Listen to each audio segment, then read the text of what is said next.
在新加坡，当你觉得顶着大太阳在外边走路都快中暑的时候，建筑工地的危险指数可能早就超标了。过去，安全员拿着仪器，靠双脚走完整个工地，测算暑热压力指数，需要整整1个小时。这意味着什么？这意味着当高温警告终于发出来的时候，有些工人可能已经扛不住倒下了。今天我们要分析的是新加坡最新引入的 AI 防暑系统，它到底是怎么把这宝贵的1个小时硬生生压缩到最快5分钟的？这不仅仅是效率的大幅提升，更是南洋这片赤道土地上用算法挽救人命的科技实践。只要你在新加坡生活，绝对能感受到这2年的天气有多反常，下午的体感温度甚至动不动就逼近40度。对于全岛几万名在太阳底下建 BTO、修跨岛线 MRT 的建筑工人来说，这是直接的生存威胁。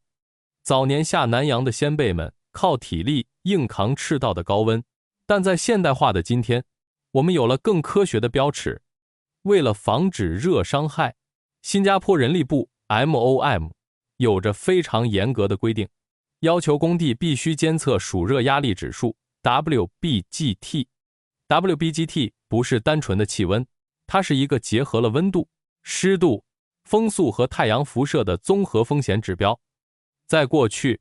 大型工地的安全员必须拿着仪器，走到不同的作业区域逐一采样，走完一圈，1个小时就过去了。赤道的天气瞬息万变，1小时前测的数据还是安全的，1小时后可能就已经飙到了危险水平。这种人工测量的滞后性，恰恰就是整个工地安全管理中最薄弱的环节。那么，科技该如何补上这个危险的时间差？这套 AI 系统究竟是怎么把1小时压缩到5分钟的？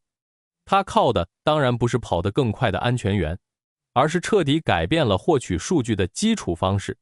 系统会在工地的关键区域，比如几十米高的高空塔吊、密闭闷热的地下室挖掘区，还有毫无遮挡的顶楼，部署密集的物联网 IoT 传感器。这些微型传感器就像是布在工地上的监测节点，每分每秒都在收集温度、湿度和辐射数据，然后把海量数据实时传输到云端的 AI 系统。AI 算法不仅能瞬间计算出现场的 WBGT 指数，它还能结合新加坡气象局的数据进行短时趋势预测。一旦某个作业区域的暑热指数突破了 MOM 规定的安全阈值，系统根本不需要人工去层层上报，它会在最快5分钟内直接把警报推送到工头和安全员的手机上，甚至它可以联动现场的广播系统，自动播放多种语言的语音，提醒不同国籍的工人立刻停工，去阴凉处休息补水。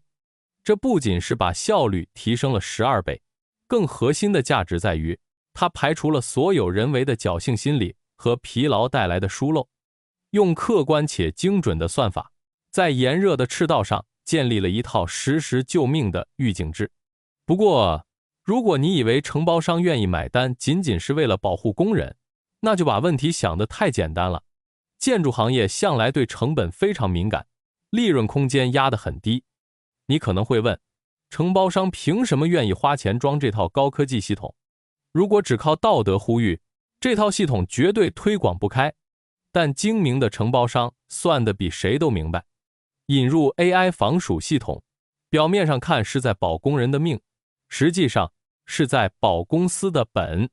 在新加坡， MOM 对工地安全的零容忍是出了名的。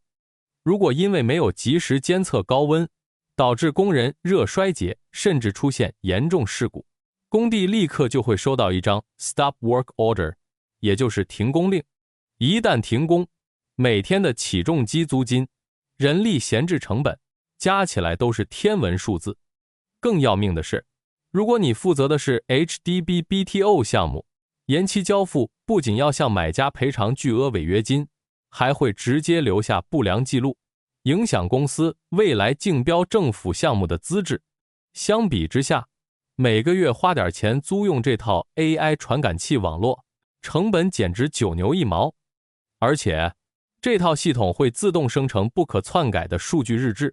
这就等于给承包商提供了一份完美的合规证明书。万一真的遇到 MOM 突击稽查，他们可以随时调出数据证明我们完全遵守了指导原则，在几分几秒准确发出了休息指令。在这个层面上，科技不再只是单纯的测量工具，它变成了商业风险的严密管控法。但是有了管控法，就真的万无一失了吗？我们绝不能陷入盲目的技术乐观主义。 AI 防鼠系统再完美，它也只是一个发出警报的提示器，真正有权利按下暂停键的依然是具体的人。这就引出了一个非常现实的冲突，算法真的能对抗死线吗？想象这样一个具体场景，今天下午3点 AI 系统疯狂报警，要求全员立刻休息15分钟，但是眼前这批混凝土必须在雷阵雨劈下来之前浇筑完毕，否则整个结构作废，而项目下个月就要交接给建屋局了。在巨大的进度压力面前，工头会不会选择悄悄划掉手机上的红灯预警？如果缺乏严格的外部监督，再智能的 AI 预警也很容易沦为摆设。更值得我们深思的是，当我们用物联网和云端系统保护建筑工人的时候，全岛还有数以万计的 Grab 和 Foodpanda 外卖骑手，市镇理事会的清洁工，他们同样在35度的高温下暴晒。尤其是外卖骑手，他们不仅没有 AI 系统来提醒他们休息，反而被另一套追求最高效率的派单算法驱赶着，在烈日下的马路上狂奔。科技的保护什么时候才能覆盖到他们身上？这不仅是一个技术普及的问题，更是整个社会的良心测试。